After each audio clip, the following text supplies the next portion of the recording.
the bridegroom king hosting a wedding from Revelation chapter 19.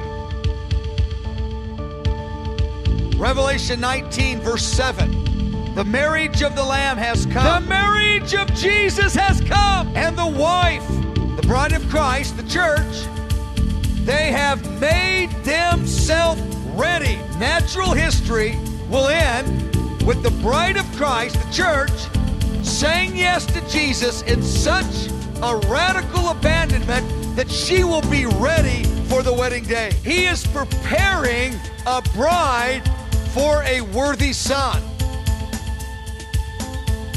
I call this God's mission statement for creation. God's ultimate purpose for creation, to provide an eternal companion for his son, a bride. God is creating the optimum environment for us to get prepared. Now that optimum environment includes pressure. It includes persecution. It includes the outpouring of the Spirit. It includes standing before temptation and saying no.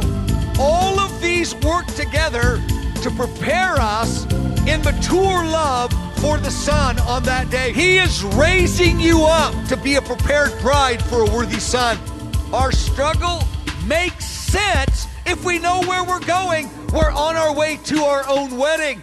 A prepared bride for a worthy son. He is raising you up to be a prepared bride for a worthy son. The marriage of the Lamb has come. And the wife, the bride of Christ, the church, they have made themselves ready. Psalm 2 verse 8. The Father promised to give the nations as an inheritance to Jesus. Jesus' inheritance is his people. Ephesians 1, Paul prayed that we would know the riches of the glory of being Jesus' inheritance. You are what he wants. We are his eternal companion. All of history centers around the drama. We are his inheritance. It's not only that he is worth so much to us, that's reasonable. What is shocking is how much you are worth to him. You are worth so much to him.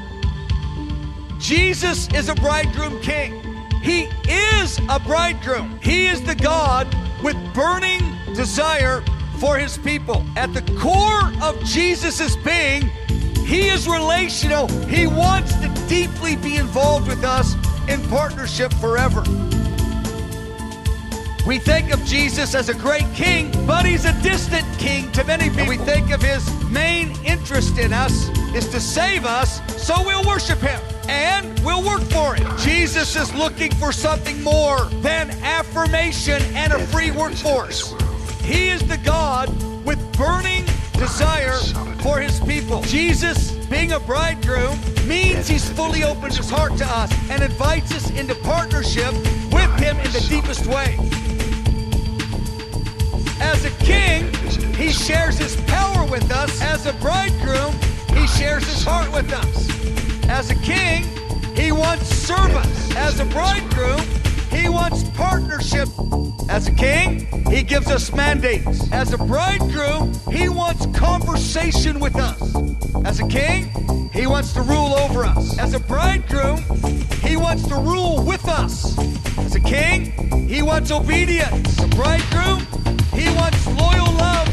As a king, he is worshipped by us. As a bridegroom, our worship moves him deeply. He is so moved by the way you love him. Our worship moves him deeply. We don't feel a lot sometimes, but we seek him.